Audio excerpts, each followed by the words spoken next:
We're incredibly grateful for your support. Before we begin today's tale, tell us, which city or country are you joining us from?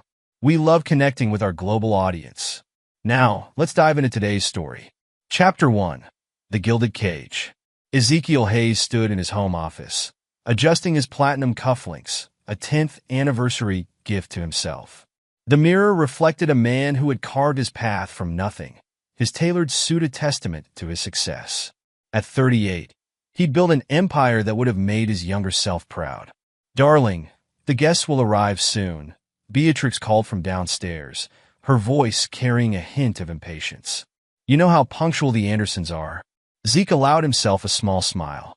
Of course, the Andersons were punctual. They were desperate to secure his investment in their startup. He learned early that money brought power, and power demanded respect. The anniversary celebration filled their Los Angeles Hills mansion with the city's elite. Bea moved through the crowd with practiced grace, her designer dress catching the light. She touched shoulders, laughed at jokes, played the perfect hostess.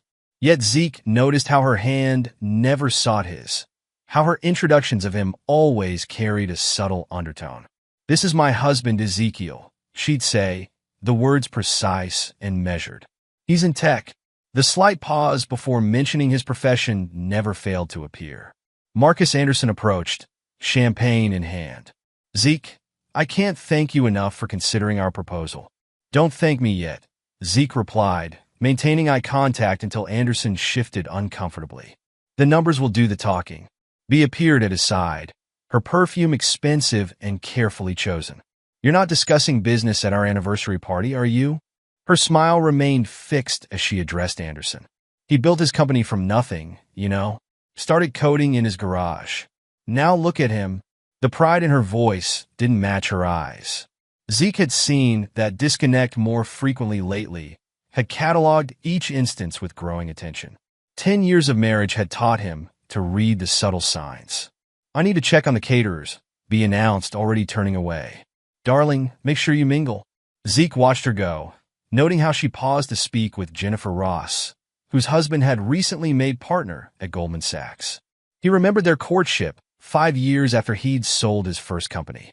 Bea had been 26, fresh from her MBA, with ambition burning in her eyes. "She's quite something," his sister Maggie had said after first meeting Bea. "Very polished." "You don't approve," he'd stated. Maggie had shrugged. "Just make sure you know what you're buying into, big brother." The memory faded as Richard Sterling, BEA's father, approached. The older man carried himself with the arrogance of old money, though Zeke knew the Sterling fortune had nearly vanished before some timely real estate investments. "Quite a gathering," Richard commented, swirling his scotch. "Though perhaps a bit excessive for an anniversary." "Bea enjoys entertaining," Zeke replied neutrally. "Indeed she does. Always had expensive tastes, my girl." Richard's smile didn't reach his eyes. "Good thing you can afford them." The party continued into the night. Zeke played his role, the successful tech entrepreneur, the generous host, the attentive husband. He noticed how BEA's laugh changed pitch depending on her audience, how her stories of their courtship varied slightly each time. After the last guest departed, Bea kicked off her heels. Well, that was exhausting, though the Andersons seemed quite eager to please. "They need the money." "Don't be crude, darling." She headed for the stairs. "I'm going to bed." "Don't stay up too late brooding in your office." Zeke watched her ascend, noting the slight sway in her walk, calculated like everything else. He waited until her door closed before entering his study and opening his laptop. The security footage from their driveway showed Bea arriving home yesterday, 2 hours before she'd said she'd returned from her charity board meeting. The timestamps didn't lie. They never did. He opened another window, reviewing the financial algorithms he'd created to track patterns in their accounts. Numbers had always made sense to him. Clean, logical, revealing. Unlike words, which could be twisted and reshaped to suit any narrative. His phone buzzed with a text from Maggie. "Call me tomorrow. Need to discuss something important." Zeke sent a brief acknowledgement, then returned to his analysis. The party had confirmed his suspicions. Something had shifted in his marriage. He'd built his fortune by recognizing patterns, by seeing the signs others missed. Now those same skills were telling him that his perfectly curated life might not be what it seemed. He pulled up another window, this one showing email metadata, times, frequencies, patterns of communication. Bea thought herself careful with her phone, but data never truly disappeared. Not if you knew where to look. The night stretched on as Zeke worked, his fingers moving across the keyboard with precise purpose. In the morning, he would present Bea with her anniversary gift, a custom Porsche 911, configured exactly to her specifications. He'd watch her browsing the manufacturer's website, noted every option she'd lingered over. Let her think him the devoted husband, eager to please. He'd learned long ago that perception was a tool, just like any other. The screen's glow illuminated his face as he continued his investigation. Outside, the city lights sparkled below, but Zeke's focus remained on the data unfolding before him. He'd built himself up from nothing once before. If necessary, he could do it again, but first he needed proof. The next morning arrived with the promise of California sun and the sound of BEA's designer heels clicking on the marble floors. Zeke had already been up for hours, reviewing contracts and preparing for the day's performance. "You look tired," Bea observed over breakfast, not glancing up from her phone. "The party must have worn you out." "Just focused on work," he replied, watching her tap out messages. "Ready for your surprise?" That caught her attention. BEA's perfectly manicured fingers paused over the screen. "Surprise? Darling, you didn't have to. 10 years deserves something special." Zeke stood, gesturing for her to follow. "Shall we?" He led her to the front drive, where the Porsche waited, gleaming in the morning light. BEA's reaction was perfect. The gasp of delight, the hand pressed to her chest, the quick kiss on his cheek. All precisely calibrated. "It's exactly what I wanted," she exclaimed, running her hand along the hood. "I know," Zeke replied simply. He held out the keys, watching as she took them. "Let me just call Mother quickly," Bea said, already pulling out her phone. "She'll want to hear about this." Zeke nodded, making a show of checking his own phone. "I need to confirm the registration details anyway." "Take your time." He walked toward the garage but stopped just out of sight. BEA's voice carried clearly in the morning air as she spoke on speakerphone, multitasking as she examined her new car. "Mother, you won't believe what Zeke just gave me." The conversation started normally enough, but as we continued talking, her tone shifted. Zeke stood perfectly still, recording every word, inflection. "Yes, another grand gesture," Bea was saying, laughter in her voice. "Dom says Zeke's like a puppy, always trying to please. If he only knew." Zeke's hand tightened on his phone, but his breathing remained steady. The mention of Dom's name confirmed one suspicion. He waited for more. "No, Mother, he doesn't suspect anything. You know Zeke, too busy with his computers to notice what's right in front of him. Dom and I are being careful." A pause, then more laughter. "The children? Please." Zeke was never good at math outside his precious coding. 9 months after business trips that never happened, but he was so happy to be a father. The words hit like physical blows, but Zeke remained motionless, his face betraying nothing. Years of business negotiations had taught him the value of control. "Yes, everything's arranged. Once the divorce is filed, Maggie won't know what hit her. Dom's lawyers will tear apart anything she tries." Poor Zeke, losing his money and his sister's reputation all at once. Another pause. "I have to go." "Yes, I'll call you later." "Love you too, Mother." The call ended. Zeke waited exactly 30 seconds before walking back around the corner. Bea stood by the car, running her fingers along the steering wheel. "Everything sorted?" he asked, his voice perfectly level. "All done," she smiled. "Thank you again, darling." "It's perfect." Zeke nodded, his expression pleasant and empty. "I'm glad you like it. I have some calls to make. Enjoy your new toy." He turned and walked back to his office, each step measured and controlled. Inside, he closed the door and sat at his desk, opening his laptop with steady hands. First, he pulled up his custom security software. Within minutes, he had remote access to BEA's phone and laptop. Next, he opened a secure messaging app and sent a text to Cal. "Need your expertise." "Lunch tomorrow." The response came quickly. "Same place?" "Yes." "Bring your tools." Zeke leaned back in his chair, his mind already mapping out the next steps.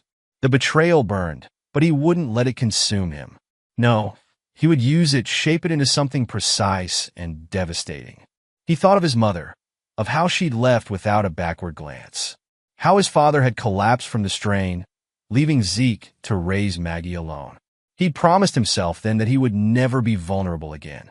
The computer hummed as it began copying BEA's data. Outside his office, he could hear her on another call, her voice bright with excitement about her new car. Let her think she had won. Let her believe him blind and trusting. Zeke opened another window and began to type, documenting everything. He had built himself up from nothing before.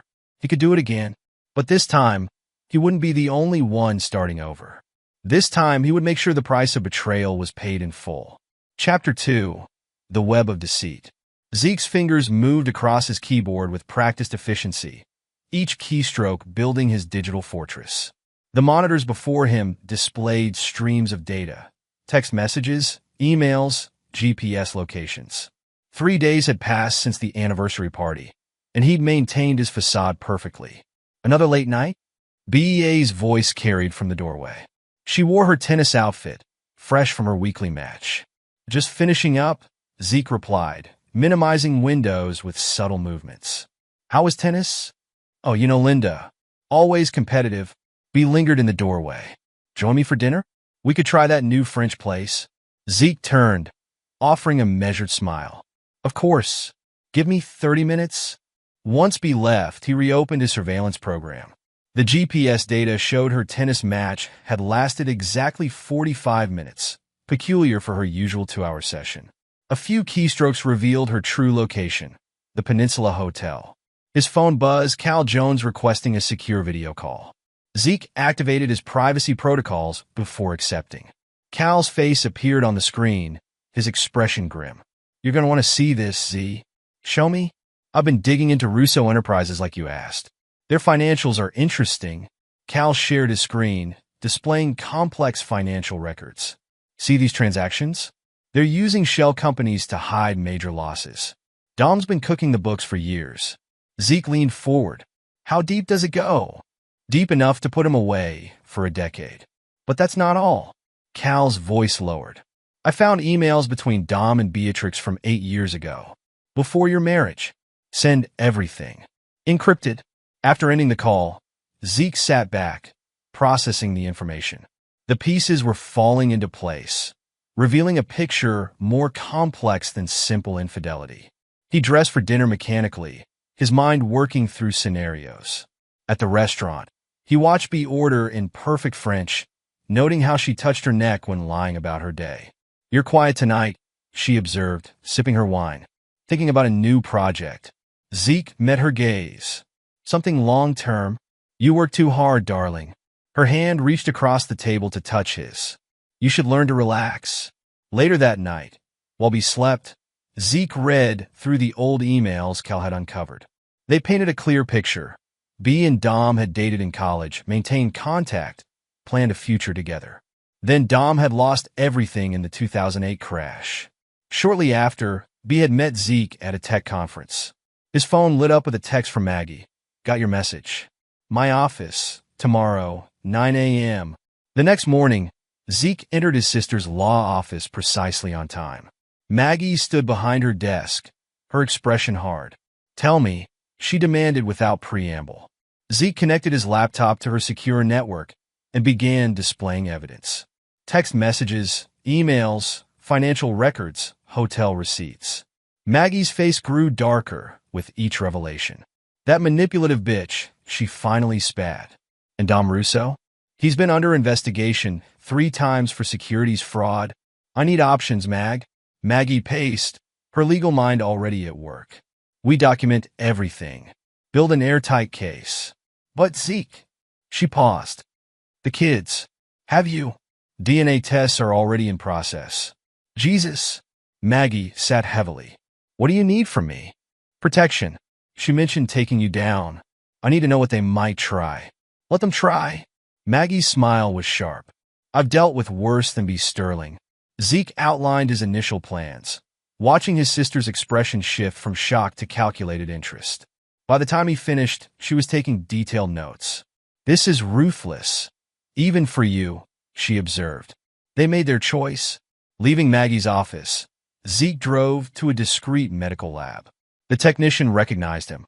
He'd been paying well for rush service. "Mr. Hayes," she handed him a sealed envelope. "The results you requested." Back in his car, Zeke opened the envelope. The DNA results confirmed what BEA's phone call had revealed. Neither child was biologically his. He allowed himself exactly 1 minute to feel the pain, then locked it away. His phone chimed with a message from Cal. Found something else. In person only. They met at their usual spot, a quiet coffee shop in Marina del Rey. Cal looked nervous, glancing around before speaking. "Remember when you asked me to look into Dom's competition?" Cal opened his laptop. He's been systematically destroying smaller tech firms. Hacking, blackmail, insider trading. But he got sloppy last month. The screen showed emails between Dom and a private investigator, discussing plans to dig up dirt on rival CEOs. "He's going to come after you," Cal warned. "Once B makes her move, let him try." Zeke's voice was cold. "Keep digging. I want everything." That evening, Zeke attended a charity gala with B. She glittered in diamonds he'd given her, playing her role perfectly.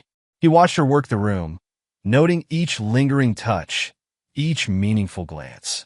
Dom Russo arrived fashionably late. Zeke observed their careful dance. Never too close, never too obvious. But now that he knew to look, their signals were clear. "Zeke!" Dom approached, oozing false friendship. "How's the tech world treating you?" "Profitably," Zeke replied, shaking his hand firmly. "I hear the same about your ventures. Can't complain. We should do lunch soon, discuss potential collaborations." "I'd like that." Zeke smiled, imagining the evidence accumulating in his secure servers. "Very much." Later, reviewing his surveillance footage, Zeke watched B and Dom slip away to a secluded balcony. Their conversation was picked up clearly by the directional microphone he'd planted. "He doesn't suspect anything," B was saying. "The fool bought me a Porsche. Patience, baby." Dom's voice was smug. "Everything's proceeding according to plan. Your father's lawyers are ready. I just want it finished. Playing the devoted wife is exhausting. Soon, once the divorce is filed, we'll destroy him completely." No one refuses Dom Russo and walks away whole. Zeke saved the recording, adding it to his growing collection of evidence. A new email arrived from Maggie, containing detailed legal strategies. Another from Cal, with more financial dirt on Dom. The pieces were falling into place. But something still nagged at him, a memory trying to surface. He pulled up Dom's old financial records again, focusing on the period just before meeting B. There was a series of transactions between Dom and Richard Sterling, BEA's father. Large sums carefully hidden, dating back to before Zeke had ever met B. This wasn't just an affair. This was a long con, years in the making. Zeke leaned back, a cold smile forming. They thought they were the hunters. They had no idea they were about to become the prey. His phone buzzed. Another message from Maggie. Found Sterling family dirt. Coming over. The game was changing, and Zeke was about to change it further. Chapter 3. The Gathering Storm. BEA's laughter echoed through their home, sharp and brittle. She sat in their kitchen, phone pressed to her ear, unaware of the surveillance devices capturing every word. "You should have seen his face when I told him I was thinking of joining the hospital board," she said to Dom, so eager to support my charitable endeavors. "As if I care about sick children." Zeke sat in his study, listening through his encrypted connection. His expression remained neutral as he recorded another piece of evidence. "The lawyer says everything's ready," B continued. "Daddy's team has built an impressive case. Poor Zeke won't know what hit him. Did you know he actually comes from nothing? His father was a mechanic." Her disgust was evident. The door to his study opened, and Maggie entered, her heels silent on the thick carpet. She carried a thick folder. "You need to hear this," Zeke said quietly, gesturing to the audio feed. Maggie listened, her expression hardening as B continued to mock her brother. When the call ended, she slammed the folder onto his desk. "I've got everything," she said. Financial records, old court cases, every skeleton in the Sterling family closet. Your darling father-in-law has been running a sophisticated fraud scheme for decades. Zeke opened the folder, scanning the documents. Show me. Property theft, tax evasion, bribing officials. Maggie pointed to specific papers. He ruined dozens of families, foreclosing on properties illegally. And look at this, he was involved in Dom's early business ventures. They've known each other for years. Before I met B. Way before. Maggie pulled out another document. Remember that tech startup you wanted to invest in last year? The one that mysteriously went bankrupt. Sterling Ventures bought their assets at auction, through a shell company owned by Dom. Maggie's smile was predatory. They've been targeting your investments, trying to weaken your position before filing for divorce. Zeke processed this information, adding it to his mental map of their scheme. The children? DNA results came back? When he nodded, Maggie swore softly. We'll add paternity fraud to the countersuit. But Zeke, are you sure you want to go through with this? It's going to get ugly. They made it ugly. Zeke's voice was cold. I'm just following their lead. A notification pinged on his computer. Cal requesting an urgent meet. Go, Maggie said. I'll keep digging. 30 minutes later, Zeke sat across from Cal in a private room at their usual coffee shop. His friend looked worried. They're moving faster than we thought, Cal said, opening his laptop. Look at these transfers.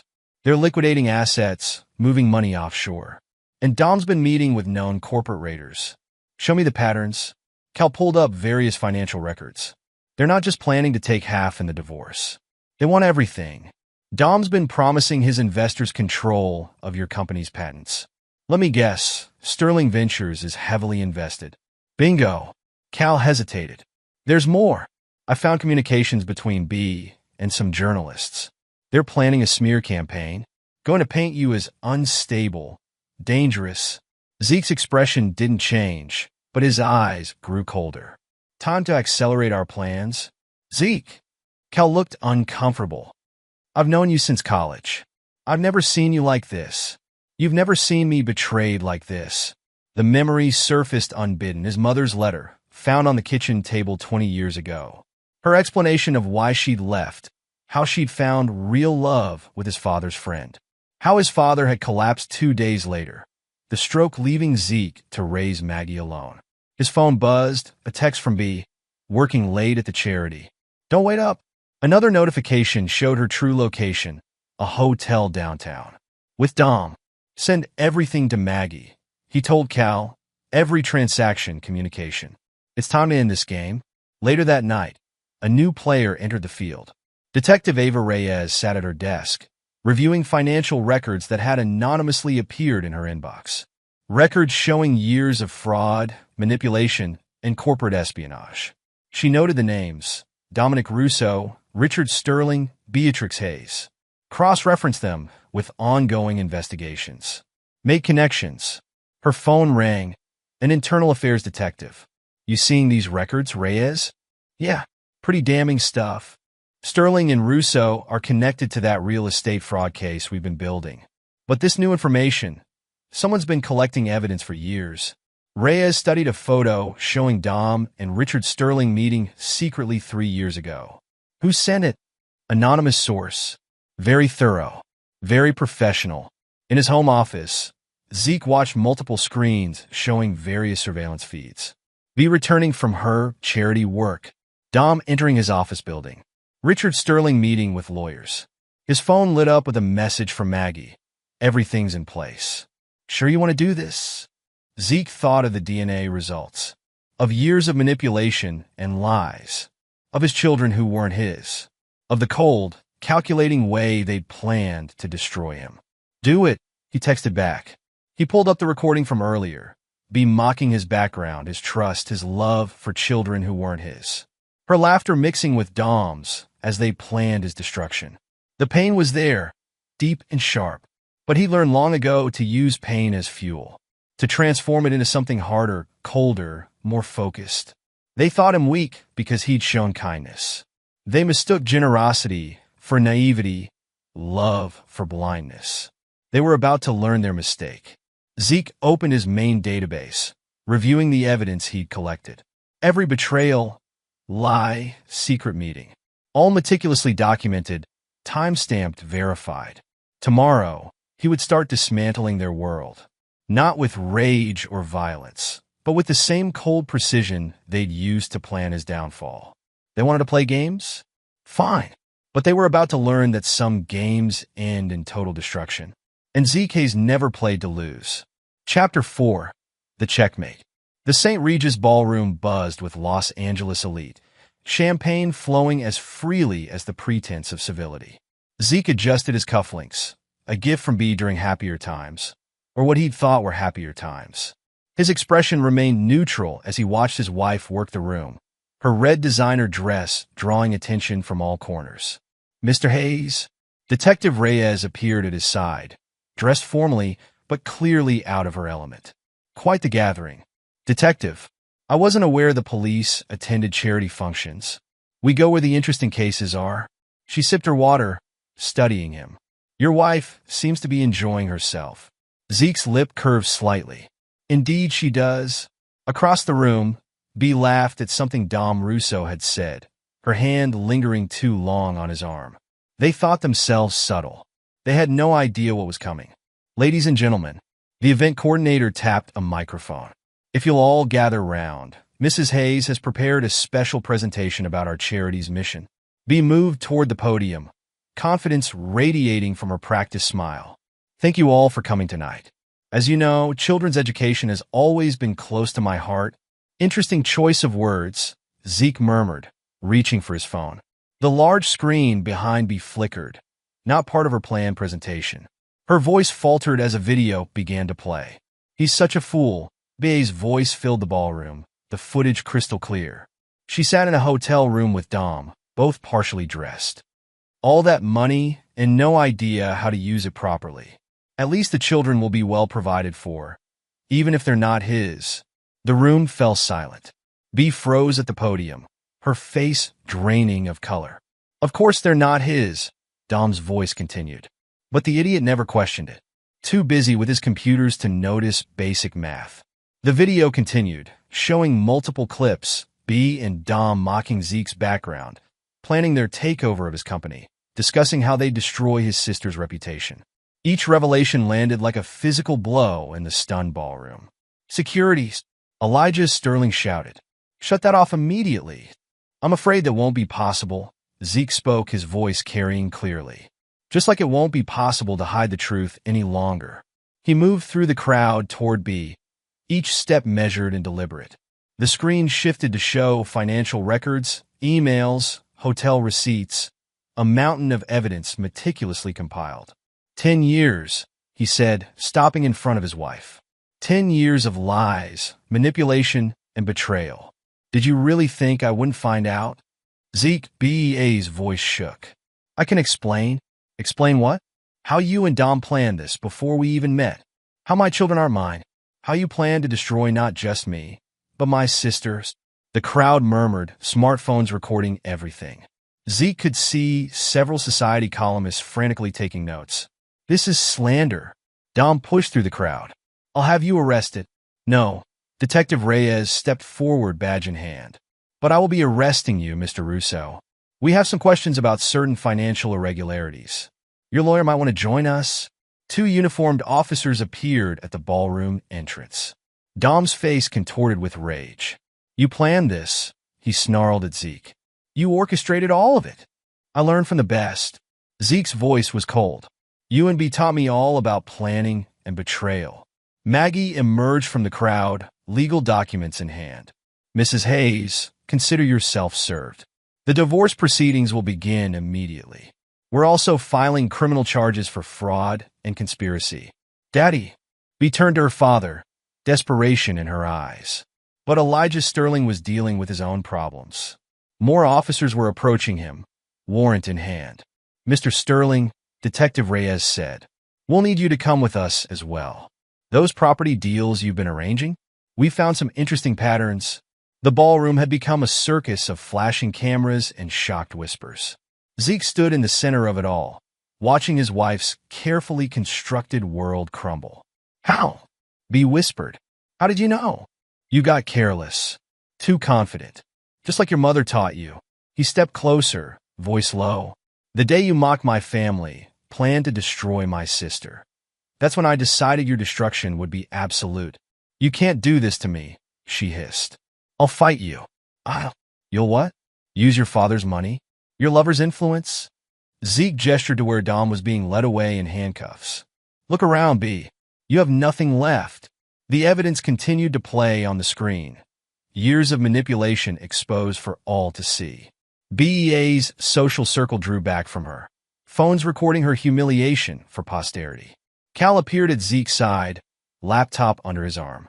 The files have been sent to all major news outlets. It's trending on social media already. You're just like them, B spat. Cold, calculating. No, Zeke cut her off. I'm what you created. Remember that when you're explaining to the judge why you committed paternity fraud. Maggie stepped forward, more documents in hand. All your accounts have been frozen pending investigation. The restraining order is effective immediately. You can't. We can and we have. Maggie's smile was sharp. You threatened to destroy my reputation? Let's see how you like having your own life examined in detail. The police were moving efficiently now, collecting suspects, taking statements. Detective Reyes watched it all with professional interest. Impressive operation, she said to Zeke. Almost like you've been planning it for months. Justice takes time, detective. But it always arrives eventually. The event coordinator was trying desperately to restore order, but the damage was done. Los Angeles' elite had just witnessed the destruction of 3 prominent figures, and the story would dominate social circles for months. Mr. Hayes? Reporters had begun arriving, drawn by frantic texts from attendees. Can you comment on the allegations? All evidence has been turned over to the proper authorities, he replied calmly. I trust justice will be served. He watched as B was escorted out, her mascara streaked with tears. She tried to destroy him, to take everything he'd built. Instead, she'd given him the motivation to dismantle her entire world. Was it worth it? Cal asked quietly. Zeke thought of the DNA test results, of the recorded conversations mocking his background, of the plots against his sister. Ask me when it's finished. Because this was just the beginning. The public humiliation was only phase 1. He had years of evidence to release, a steady drip of revelations that would ensure the Sterling Russo empire would never recover. Sir? A junior officer approached. Detective Reyes asked me to inform you she'll need your official statement tomorrow. Zeke nodded, watching as the last of the shell-shocked guests departed. The charity event was ruined, but he'd make a private donation later. He believed in karma. After all, his phone buzzed, a message from his security team confirming BA's things had been removed from their home. The locks were already changed. Ready? Maggie asked, gathering her documents. Almost. He surveyed the chaos they'd created, the wreckage of carefully crafted reputations. Send everything to the SEC tomorrow morning. Let's make sure the financial charges stick, because Zeke Hayes didn't just get even. He made sure his enemies never recovered. And he was just getting started. Chapter 5, The Counterstrike. Elijah Sterling's private study buzzed with frantic energy as lawyers and crisis managers huddled around his mahogany desk. B sat in a leather chair, her designer outfit replaced by simple clothing, her usual polish cracked by desperation. He planned this, she said, gripping her phone. All of it. The public humiliation, the arrests, everything. Be quiet and let me think. Elijah paced behind his desk, his usual commanding presence diminished by recent events. Harrison, what's our exposure on the real estate deals? The lead lawyer adjusted his glasses. It's bad, Mr. Sterling. Hayes didn't just find evidence. He mapped out patterns going back 15 years. The SEC is involved now. What about our contacts in the department? They're not taking our calls. Something about an internal affairs investigation. B slammed her hand on the desk. This is ridiculous. He's just a tech nerd who got lucky. We can't let him destroy us like this. You underestimated him, Elijah snapped. We all did. Now shut up and let me salvage what I can of our family's reputation. The intercom buzzed. Mr. Sterling? Mr. Russo is here. Send him in.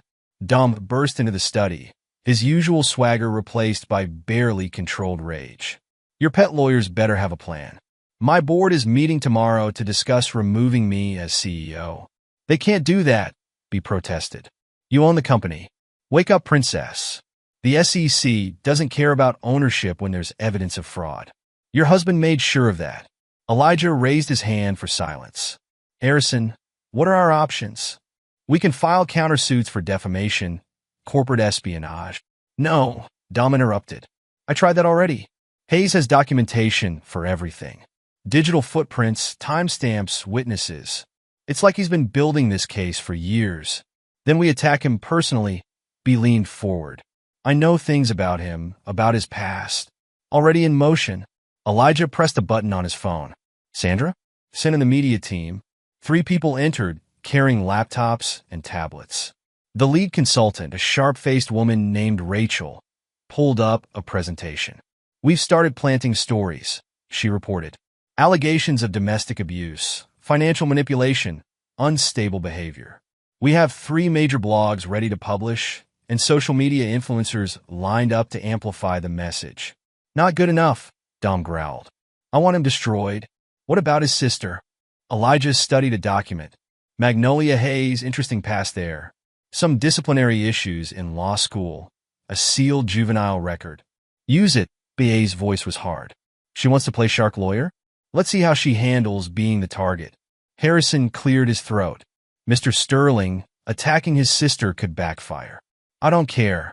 Release everything. And give me whatever you have on his friend Cal. He's the weak link. The one who leaked my company's information. The room buzzed with activity as orders were given and plans set in motion. B watched her father work, seeing him fully unleash his influence for the first time. Her phone buzzed, a message from an unknown number. The text contained a video file. Wait, she called out. You need to see this. She connected her phone to the room's display. The video showed her and Dom in various meetings over the years, discussing their plans, mocking Zeke. The timestamp showed it was from years before her marriage. He has everything, she whispered. Every meeting plan? Impossible. Dom studied the footage. These meetings were private. No phones, no recordings. Another message arrived. Did you really think you were the only ones who could plan ahead? Elijah's phone rang. His face darkened as he listened. What do you mean? Account frozen. I don't care about regulations. I need access to those funds. The media consultant's tablet chimed with news alerts. Mr. Sterling, the stories we planted? They're being countered with documented evidence. Videos, emails, sworn statements. It's like he anticipated every move. Of course he did. B laughed bitterly. He's been watching us destroy ourselves this whole time. Dom's phone buzzed next. His face went pale as he read the message. My offshore accounts, they're empty. All of them. That's not possible, Harrison protested. Those accounts were hidden, protected. Protected by what? Dom shouted. Passwords? Shell companies?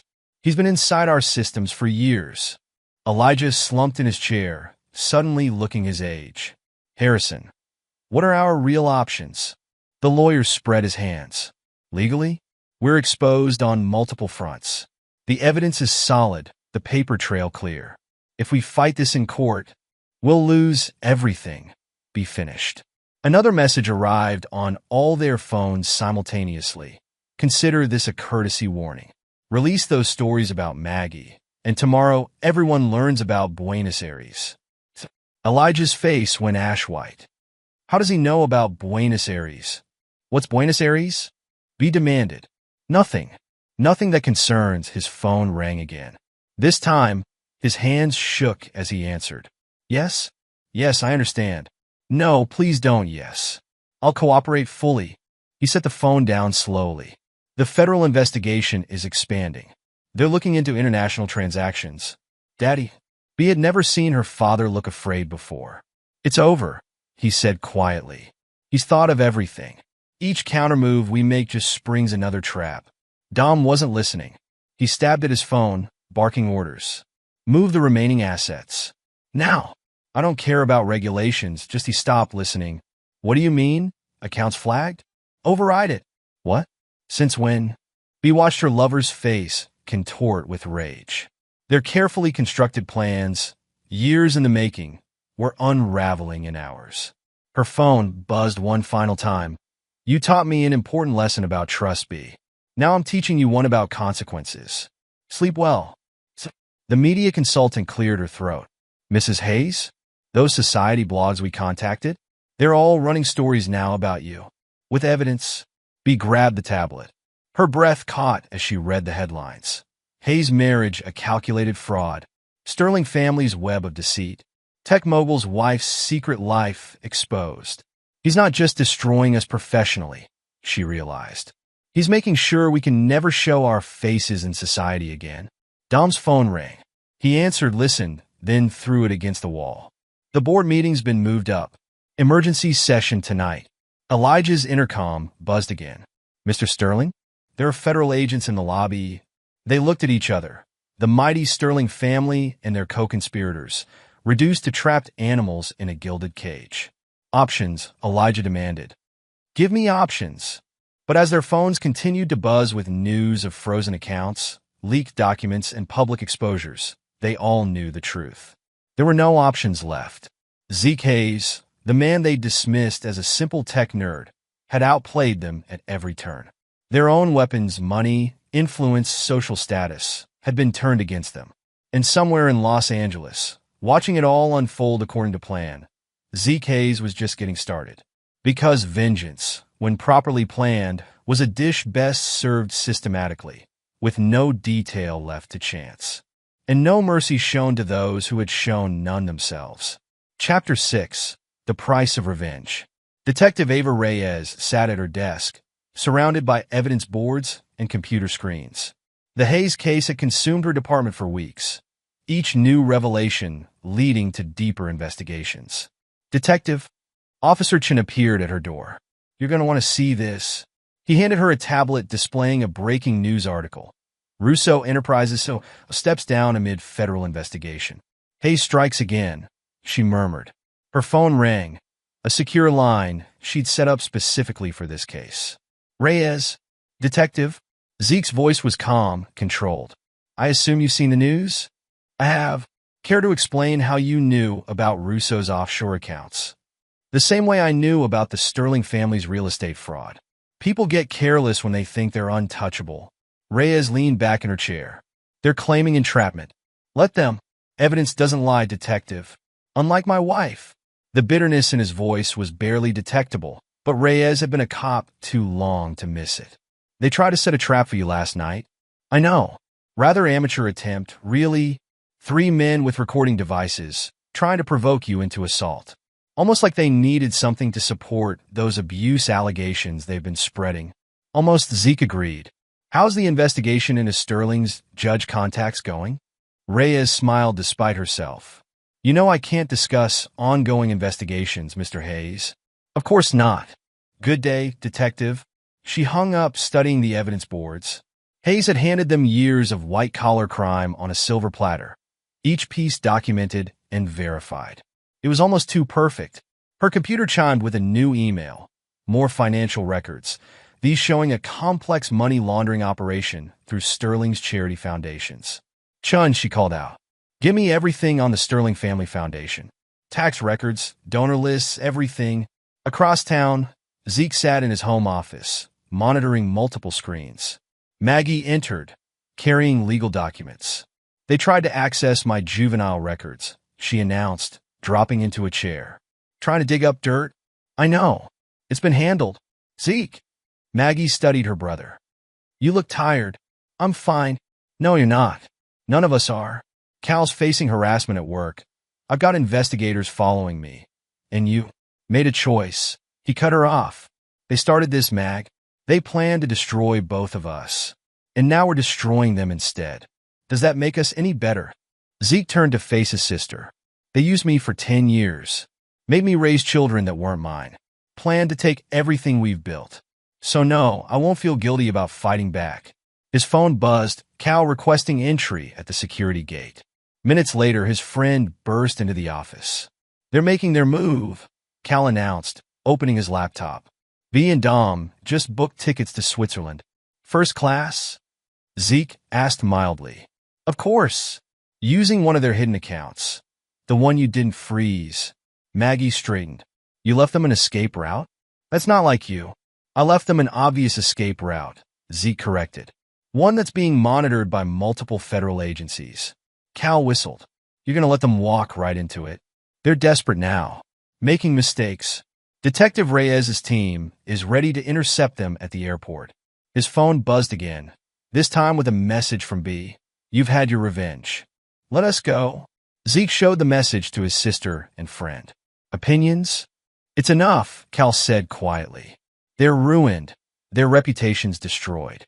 Maybe they're still trying to destroy us, Maggie interrupted. Those stories about me? They're getting uglier. More personal. I know. Zeke's voice hardened. That's why this ends today. He pressed a button on his computer. On the screens, new information began flowing to news outlets, social media, and law enforcement agencies. What did you just release? Cal asked. Everything. The complete records of their conspiracy. The offshore accounts. The illegal deals. The evidence of how they planned this before I even met B. Maggie studied the data. This will destroy them completely. They'll never recover. That's the point. His phone lit up with another message. Detective Reyes. Subjects located. Moving in, they watched on the security feeds as police cars surrounded B and Dom's vehicle en route to the airport. The arrest was swift, professional. 10 years, Zeke said quietly. They spent 10 years planning to tear me down. I spent 3 months making sure they'd destroy themselves. Cal's laptop chimed with news alerts. The story was breaking across all major networks now. The complete exposure of the Sterling Russo conspiracy. Mr. Hayes? His security team's voice came through the intercom. Sir, there are reporters at the gate. No comments, he replied. Direct them to my lawyer. Maggie's phone rang. The State Bar Association. She stepped out to take the call, leaving Zeke and Cal alone. Was it worth it? Cal asked. All of this? Zeke thought of the DNA test results, of BA's mockery, of their plans to destroy his sister. Ask me when it's finished. It's not finished? Not yet. He turned back to his monitors. They threatened my family, Cal, try to take everything we built. Some debts can only be paid in full. His phone buzzed one final time. Another message from B, sent just before her arrest. You've become a monster. No, he murmured, deleting the message. I just finally stopped pretending to be anything else. Because revenge, when properly executed, wasn't about anger or passion. It was about precision, about patience, about making sure your enemies fell by their own hands. And Zeke Hayes had learned that lesson well. Too well, perhaps, but that was a price he was willing to pay. Chapter 7. The Fall. The press conference room at the Russo Enterprises headquarters buzzed with anticipation. Reporters packed the space, cameras ready, phones recording. Dom Russo stood at the podium, his expensive suit unable to hide his disheveled appearance. These allegations are completely false, he declared, his voice lacking its usual confidence. Mr. Hayes has orchestrated a malicious campaign of lies. Mr. Russo, a reporter stood. Can you explain the offshore accounts traced to your company? Or the emails showing your involvement in market manipulation? Another called out. Dom gripped the podium. No comment on ongoing investigations. In the back of the room, Bea watched her lover crumble under the media assault. Her own designer outfit felt like armor, protecting her from the scrutiny of dozens of cameras. Mrs. Hayes, a reporter turned to her. How do you respond to evidence showing you married your husband as part of a long-term financial scheme? Bea stepped forward, channeling years of social training. These accusations are, we have video evidence of you discussing the plan with Mr. Russo years before your marriage. The reporter interrupted, holding up a tablet. Would you like to comment on this footage? The screen played one of their private conversations. Bea watched herself laugh about Zeke's trust, mock his background, plan his destruction. The timestamp showed clearly 8 months before she'd met him. This is a private matter, she managed. Is it private that you committed paternity fraud? Another reporter stood. That you deliberately deceived Mr. Hayes about his children's parentage? The questions came faster now, each one backed by evidence Zeke had released. Documents, videos, emails, a decade of deception laid bare. In his office across town, Zeke watched the press conference on multiple screens. Maggie sat beside him, reviewing legal documents. The SEC filing just went public, she reported. Dom's board is moving for immediate removal. His stock? Zeke asked. Down 60% in the last hour. Trading might be halted soon. The screens showed Dom attempting to leave the podium, reporters swarming. He tried to follow, but was cut off by more questions. Mrs. Hayes, is it true you and your father planned to bankrupt your husband? Mr. Russo, did you use insider trading to destroy your competitors? Zeke's phone buzzed, Detective Reyes calling. Yes. Federal arrest warrants just came through, she reported. We're moving now. On screen, federal agents entered the press conference. Dom's face drained of color as they approached the podium. Dominic Russo, the lead agent's voice carried clearly through the microphone. You're under arrest for securities fraud, money laundering, and conspiracy. The cameras captured everything. Dom being handcuffed, be backing away in horror, reporters shouting questions. A perfect media circus. Sir? Zeke's security team buzzed in. Mr. Sterling is at the gate. He's demanding entry. Let him in. Minutes later, Elijah Sterling burst into the office. The usually immaculate man looked haggard, desperate. You've made your point, he snarled. Name your price. Price? Zeke turned from the screens. You think this is about money? Everything's about money. What do you want? Half my assets? All of them? I want nothing from you, Elijah. I'm taking everything from you. There's a difference. Sterling's face reddened. You can't. Your real estate fraud is already being investigated. The SEC is looking into your market manipulation. The IRS has questions about your creative accounting. Zeke's voice remained calm. Did you really think I wouldn't find it all? I'll fight this. I have connections. Had connections, Maggie corrected, not looking up from her papers. Amazing how quickly people distance themselves when corruption is exposed. The screen showed Dom being led away in handcuffs, being served with legal papers by federal agents. That's my daughter, Sterling whispered. The daughter you taught to use people? To see marriage as a business transaction? Zeke stood. You raised her to be a predator, Elijah. Don't act surprised when she faces predators' consequences. Sterling grabbed his chest, staggering. Maggie looked up, alarmed. Should I call an ambulance? She asked her brother. Zeke studied his father-in-law's pale face.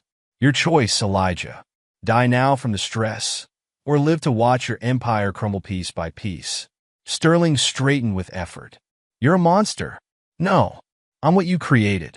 The self-made man you looked down on, who learned to play your game better than you.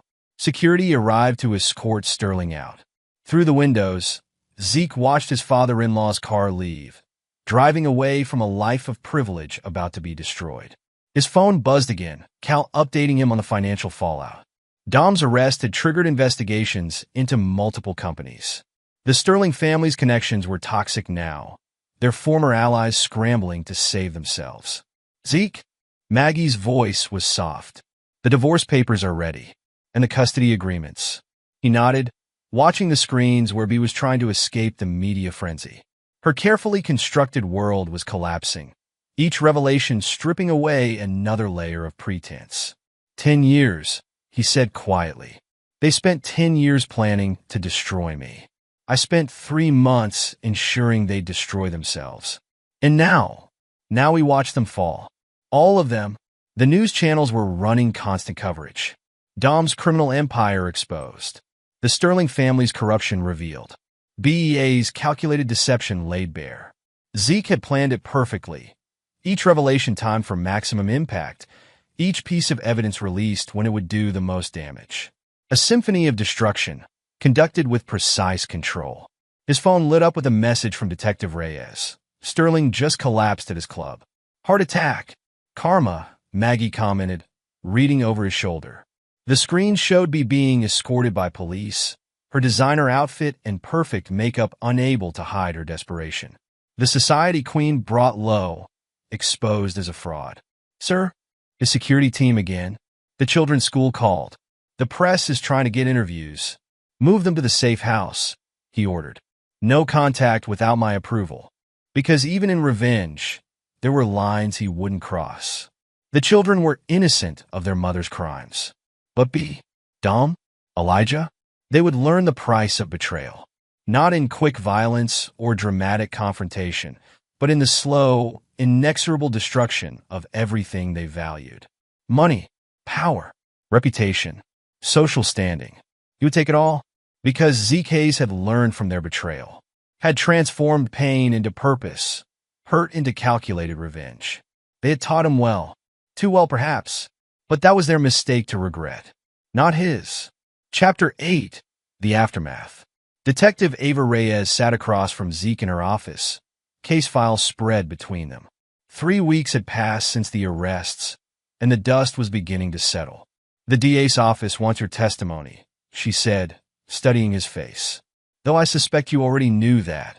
I have all the evidence they need, Zeke replied, sliding a USB drive across her desk.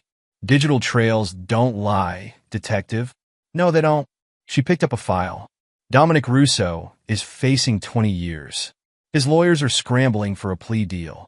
And B, 10 years minimum. The fraud charges alone. Reyes leaned back. You planned this for months, didn't you? Built your case piece by piece. They spent years planning to destroy me. I just returned the favor. That level of patience, of control. She met his gaze. It takes a toll. Trust me, I've seen it before. Are you concerned for my mental health, detective? Professional curiosity. Most people in your situation would have snapped, done something rash. But you orchestrated their complete destruction. Legally, financially, socially. Zeke stood, buttoning his suit jacket. They chose their path. I simply ensured they faced the consequences. After leaving the police station, he drove to Maggie's law office. His sister waited with more documents requiring his attention. The divorce is final, she announced. Judge expedited it given the circumstances. The children? Full custody, as expected. BEA's lawyers didn't even contest it. Maggie hesitated. Have you told them yet? About? That I'm not their biological father? Zeke's voice remained steady. Not yet. They've lost enough for now. You're a better person than me. If someone had done this to me, it's not about being better. It's about breaking cycles. His phone buzzed, Cal requesting an urgent meeting. They met at their usual coffee shop, now empty of other customers.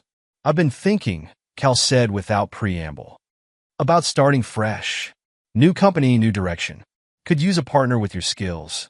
Running away, Cal? Moving forward. After everything that's happened, Cal spread his hands.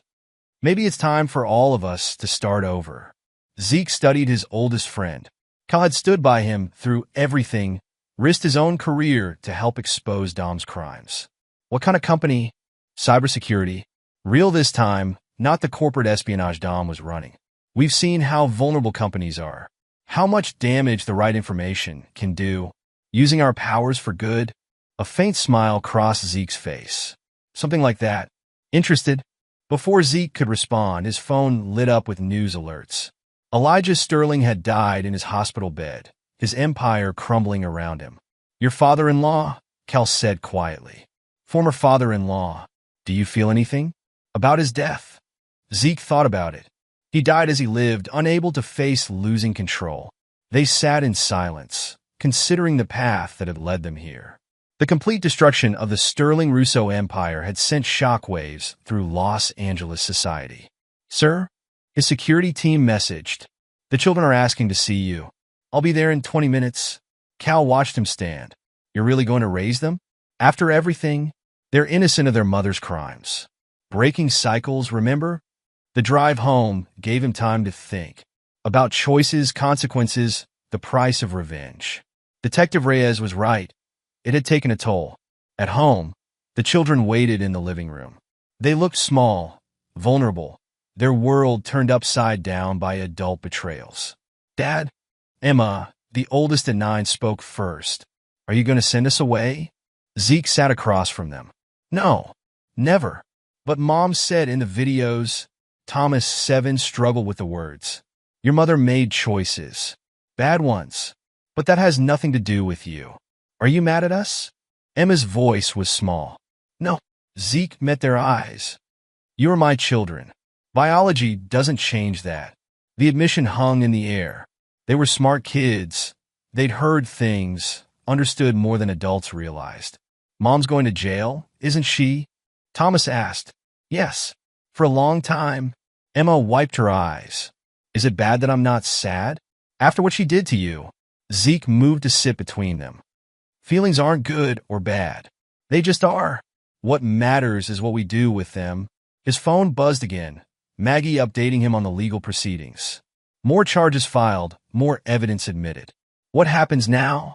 Emma asked. Now we move forward. Together. Because revenge had its price, but it also had its lessons. About strength. About choices. About breaking cycles of betrayal. The children leaned against him, seeking comfort in their changed world. They were his legacy now. Not his revenge, not his destroyed marriage, but these two souls who needed him to be better than those who had raised him. Dad! Thomas looked up. Can we get ice cream? A genuine laugh escaped him. Yes. Yes, we can. Because life moved forward, even after betrayal, even after revenge. The question was what you carried with you, and what you left behind.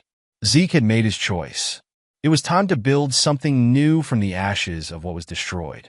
Something better. Chapter 9, The Obsidian Heart. 5 years had passed since the fall of the Sterling Russo Empire. Zeke sat in his new office, reviewing security protocols for a Fortune 500 client. Hayes and Jones Cybersecurity had become the go-to firm for companies wanting to protect themselves from the very tactics he'd once used for revenge. Mr. Hayes? His assistant's voice came through the intercom. Detective Reyes is here to see you. Send her in. Ava Reyes entered, now a captain, but still carrying herself with the same direct intensity. Fancy office, Hayes. Success looks good on you? What brings you by, Captain? BEA's being released next week. Early parole for good behavior. She studied his reaction. Thought you should hear it from me. Zeke nodded, unsurprised. He tracked the case through official channels. And Dom? Still serving his 20. No parole for him. Too many financial charges. She sat across from him. You've changed. Have I? 5 years ago, you orchestrated the complete destruction of 3 people who betrayed you. Now you're protecting companies from people like you were. People change, Captain, or they don't survive. His phone buzzed, Emma asking permission for a weekend trip with friends. At 14, she was growing into a confident young woman, nothing like her manipulative mother. The kids know everything now, don't they? Reyes asked. They deserve the truth. Age-appropriate versions, but yes. And they stayed, even knowing you're not their biological father. DNA doesn't make a family. Choices do. His computer chimed with a message from Cal. Another major contract secured. Their company had grown beyond their initial dreams, built on principles of protection rather than destruction. You know, Reyes said, I kept expecting you to slip, to reveal some hidden agenda beyond revenge. But you really did just want justice, didn't you? Justice. Revenge. Sometimes they're the same thing. The view from his office showed downtown Los Angeles, the city where he'd built and lost and rebuilt his life. Somewhere out there, Bea would soon walk free, her designer clothes replaced by prison-issued clothing. Have you seen the news? Reyes pulled up an article on her phone. Your ex-wife's been writing to studios, trying to sell her story. The Silicon Valley Revenge. That's what she's calling it. Let her. The truth is already public record. You really don't care anymore, do you? Zeke considered the question. I cared enough to destroy them completely. Now, they're just cautionary tales. His phone buzzed again. Thomas this time, asking for help with a coding project. At 12, he showed a natural aptitude for technology, but used it for creation rather than destruction. Your kids are doing well, Reyes observed. I see them in the society pages sometimes. School achievements, charity work. They're breaking cycles, building something better. A notification popped up on his screen. Another article about BEA's upcoming release. The photos showed a woman aged beyond her years, her former beauty stripped away by prison life. You won to an extent I've never seen before, Reyes said. Total victory. Yet here you are, running a legitimate business, raising kids who adore you, living a normal life. Normal is relative, Captain. His assistant buzzed again. Sir? Your daughter's school, is on line one. Something about her science project winning first place. Pride, genuine, untainted by revenge, filled him. "Excuse me, Captain. Duty calls. Dad duties trump revenge discussions?" Reyes stood, smiling. "You really have changed." After she left, Zeke sat looking at the photos his children sent regularly. Emma's science project, Thomas's coding competition, family dinners and homework sessions, and normal, everyday moments. His phone showed a message from Maggie. "Saw the news about B. You okay?" "Better than okay," he replied, because he had built something stronger than revenge. Something that would outlast the destruction he'd orchestrated. A legacy of breaking cycles rather than perpetuating them. His computer showed another news alert. B had been spotted at a homeless shelter, preparing for her release. The mighty Sterling heiress, reduced to charity cases and halfway houses. But Zeke felt no satisfaction in her fall. No joy in her destruction. Those emotions belonged to a different man from a different time. "Dad." Emma's voice came through his phone. "Can you help me prep for my presentation tomorrow?" "On my way home, princess." He gathered his things, nodding to his security team. Outside, Los Angeles continued its eternal dance of ambition and destruction, of rises and falls. But Zeke Hayes had chosen a different path. Not forgetting, never forgetting, but moving forward, building rather than destroying. Because sometimes the best revenge wasn't in destroying your enemies. It was in building something they could never touch. Something stronger than hate. Something worth protecting. His phone buzzed one final time. A family photo from Thomas, showing him and Emma at dinner, seats saved for their father. Zeke smiled, genuine, unburdened by the past, and headed home to his real legacy. Not the revenge that had defined him, but the love that had saved him. Epilogue. 10 years later, the Hayes and Jones cybersecurity headquarters dominated the Los Angeles skyline, its modern architecture a testament to success built from the ashes of betrayal. Zeke Hayes, now approaching 50, stood in his penthouse office, reviewing security protocols for their newest client, the Federal Reserve. "Dad." Emma Hayes, 19 and studying computer science at Stanford, entered the office. Her confident stride and sharp intelligence reflected years of careful guidance. The board meeting's about to start. "How's the internship program coming along?" Zeke asked, gathering his materials. "Running perfectly, though Uncle Cal thinks we should expand it next year." She grinned. "He says we're not terrorizing the interns enough." 10 years had transformed the company from a fresh start into a global leader in cybersecurity. Their client list included governments, Fortune 500 companies, and international organizations, all seeking protection from the very tactics Zeke had once employed for revenge. The boardroom buzzed with activity as executives prepared for their quarterly meeting. Cal Jones, now Chief Technology Officer, was demonstrating their latest security protocol to potential investors. "Our system detected and neutralized 47 million attempted breaches last quarter alone," Cal explained.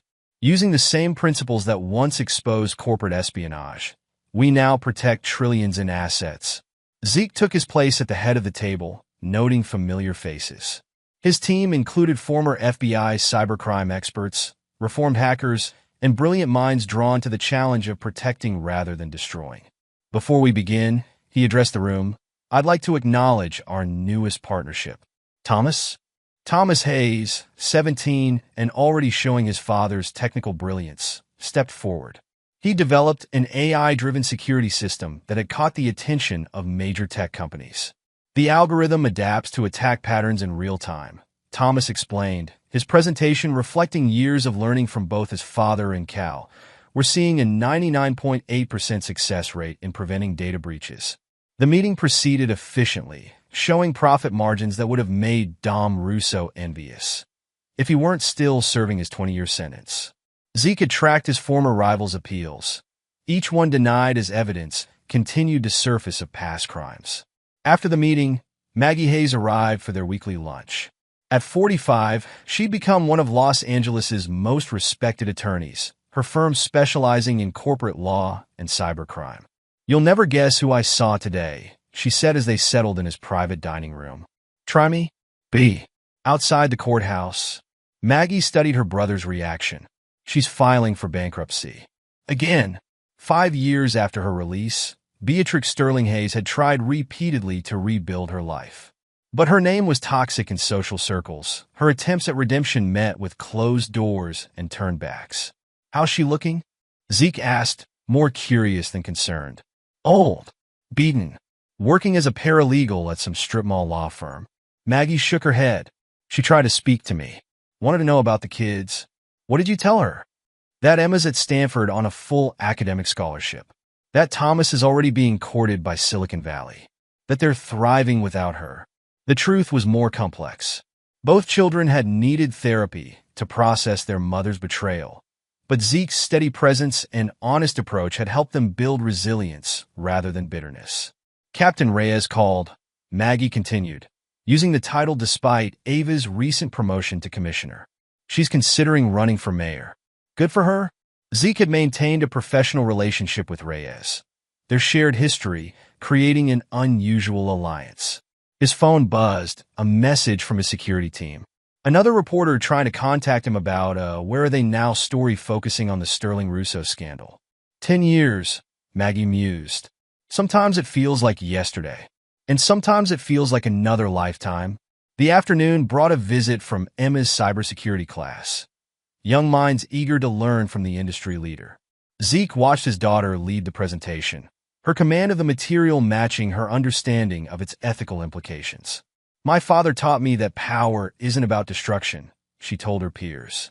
It's about protection, about using your skills to prevent what happened to him from happening to others. Later in his private office, Zeke reviewed files his team had flagged. Dom Russo had attempted to establish online connections from prison, reaching out to former associates. The attempts were monitored, documented, and neutralized before they could cause harm. Mr. Hayes? His assistant buzzed. Commissioner Reyes is here.